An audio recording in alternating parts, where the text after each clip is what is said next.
All right, hello and welcome to the video. My name is Wade Smith, and this video is entitled Karate for Self-Defense versus Gracie Jiu Jitsu for Self-Defense. Which do you prefer? And I'm going to explain to you why you should prefer karate and Japanese Jiu Jitsu anyway over Gracie Jiu Jitsu. There's a couple reasons. Number one, it's never a good idea to wallow on the ground with your attacker in a street self-defense situation because you never know if there was a second attacker. You never know if the first attacker has a knife and draws it and stabs you half dozen times by the time you even realize they have a knife, that sort of problem. Number two, if you rely on striking and standing submissions to win, worst case scenario is at some point during the engagement, even if there is more than one attacker, worst case scenario is you're still standing and you can turn and run away. Best case scenario is you one shot knock the first attacker out, and with a throat jab preferably, and then it's a one-on-one again with your second attacker, and the second attacker realizes you just crucified the first person in one strike, and they run away, most likely what's going to happen. All right, and I'll demonstrate that. So, in a real street self-defense situation, what happens? I know firsthand because before I studied karate, I was bullied an awful lot as a young child and early teen years before people figured out that I knew karate late in my teen years. And I know firsthand how real street self-defense and schoolyard self-defense works. It's never one-on-one with the bully. It's hardly ever as simple as punch the bully and that's the end of the fight either. All right. I know because whenever I was a small child, I was bullied by older boys. It's never one-on-one with the bully. He's got two or three of his friends with him, and they circle around you and punch you from different directions and stuff like that. And the teachers don't do anything about it. For some reason, the teachers never see any of this at school. And in the bar room, nobody's going to stand. No, I guarantee you a bystander is not going to come to your rescue in a real life or death street self-defense situation. 9 times out of 10, they're going to stand there and let you die. I guarantee you. All right? So you better know how to fight, and you better know how to beat more than one unskilled attacker, shouldn't you? So, which, by the way, Gracie Jiu Jitsu is not very good for handicap matches. It just isn't. You're wallowing on the ground wrestling with somebody while their buddy hits you in the back of the head with a beer bottle or a pipe or a chain, or stabs you in the back with a knife or shoots you in the back. All right? So, you got a choice in self-defense. You can pull guard like Gracie Jiu Jitsu style and wallow around on the ground with your first attacker and I guess pray to God that the second attacker fell asleep or doesn't exist. Or you can do something proactive that ends the fight like that. Wouldn't you rather win the fight in one move rather than winning the fight in a 10-step progression, even if it was one-on-one?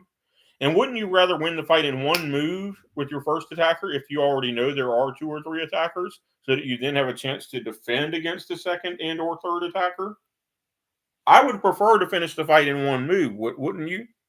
So how do you finish a self-defense situation in one move?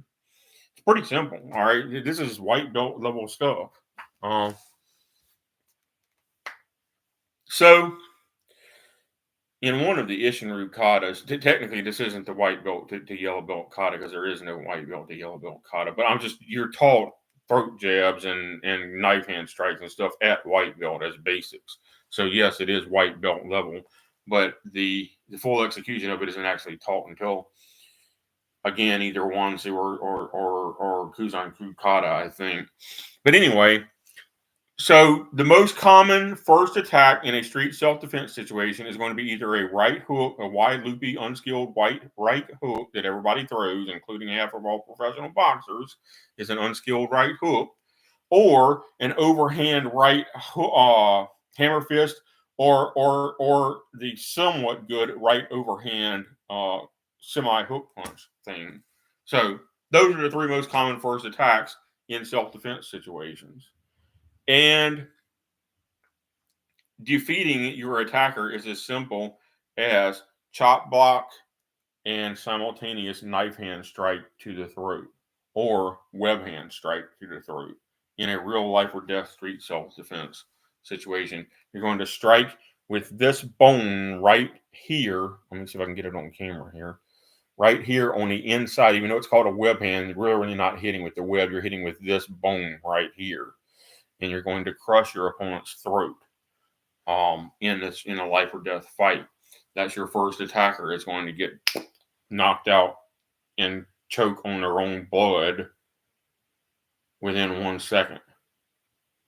We have the 10-second rule for street self-defense, which is that you have 10 seconds to defeat however many attackers you think you have in case there's at least one hidden attacker. So if you already know there are 2 attackers, you need to assume there's at least 3 attackers, and you have 5 seconds each to defeat your first 2 attackers. That's called the 10-second rule of street self-defense. So I've studied Gracie Jiu Jitsu for about 1.5 years in total, and I've studied Isshinryu, Okinawan Karate, Japanese Jiu Jitsu, Combat Judo, and Aikido all together under one roof for about 6, maybe just under 6.5 years, but at least 6 years and maybe just under 6.5 years in total. And I take a refresher course on all of this all the time by watching different grandmasters teaching videos and make sure I stay refreshed on everything. And, I do still train from time to time whenever I get a chance. But I would much rather a karate or Japanese jiu-jitsu or combat judo or aikido move that finishes the fight like that than to be wallowing on the ground, pulling guard and wallowing around on the ground trying to get a superior position to defeat my first attacker in a street self-defense situation. So the next time you drive by the Gracie United dojo or actually Royce Gracie's own dojo or any other Brazilian Jiu-Jitsu dojo and you see the term self-defense on their front wall, laugh at it because that is not self-defense. Walling around on the ground wrestling with your attacker, your first attacker, not even knowing how many second or third attackers there are, God help us. But that is not going to defend you, and that is not going to save your life in a real no-rules fight. I don't care what they think they know. Matter of fact, the 12-time Brazilian Jiu-Jitsu champion, national champion, stuck his nose into a self-defense situation that it didn't belong in a bar fight a couple years back, and he broke up a bar fight and subdued the original attacker. And then a few minutes later, he let the original attacker go, thinking that he had calmed down. And apparently the police hadn't showed up yet. And the original attacker went out into the parking lot of his automobile and got a gun and came back and shot him dead because he let him go. If you're going to defend somebody's life in a life or death street fight or barroom fight, go ahead and cripple the original attacker. All right? And tell the judge you feared for your life, and that's your defense. Or you feared for the life of the person you were defending. Go ahead and cripple them. Crush their throat, break their neck, break their kneecap so they can't walk back to their automobile and get a gun and come back and shoot you later. But don't play games with them and don't let them up before the police arrive. All right? Because that numbskull didn't know any better. And he was a 12-time Brazilian Jiu-Jitsu champion, national champion in Brazil. And he got killed for it, for his trouble.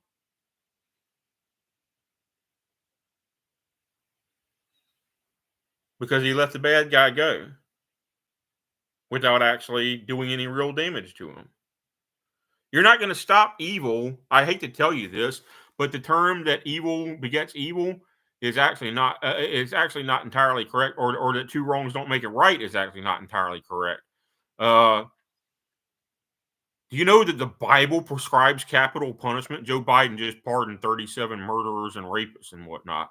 Do you know that the Bible, he claims to be a Christian, the Bible prescribes capital punishment in both the Old and New Testaments? And do you know that St. Paul said that the sinner and the criminal should fear the governor because the governor does not bear the sword in vain. So St. Paul prescribed capital punishment in the book of Romans chapter 13. He said the governor does not bear the sword in vain. All right. And then, do you know that in Galatians chapter 5, verse 19, it tells you that murderers and rapists and witches and several other capital criminals do not go to heaven no matter what they claim to have repented after the fact? That they go straight to hell forever. So capital punishment is prescribed and God ordained. And so is life or death self-defense. If they're attacking you, go ahead and maim them. Don't play games with them and let them up, because they're going to come back in with their buddy and kill you later.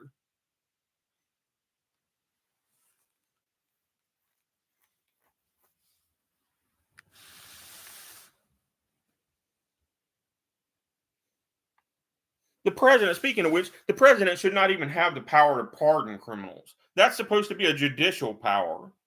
All right. That should require the Supreme Court, not the president pardoning his own son of drugs and gun charges, and pardoning 37 murderers and rapists and other felons and violent criminals.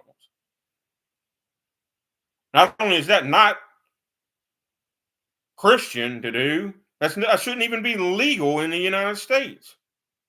That they were convicted with physical evidence of their crime and a unanimous jury vote, and one man who's half out of his mind named Joe Biden can pardon them and let them all go, or at least commute their sentence so that they're not sentenced to death. So now we got to keep these guys alive. Do you have any idea how much it costs to keep a criminal alive, a murderer or rapist alive on supermax prison, federal prison?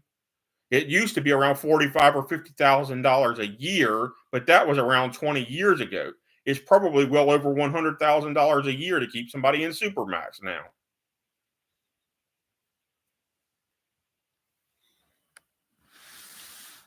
Here's a thought. Why don't we summarily execute them about 5 minutes after they're convicted of their crime, like they used to do? I'm just going to end that, because we got people murdering and raping more than ever before in the United States. It hasn't improved. It's gotten worse. We got school shootings, murderers and rapists, and a lot of murders and rapes don't even involve guns. But murders and rapes, so many of them that they can't even keep track of prosecuting them all. How about actually punish the felons and they'll stop committing crime, instead of giving them free cable television and free martial arts instruction and free exercise and free medical care and free transsexual treatment in prison.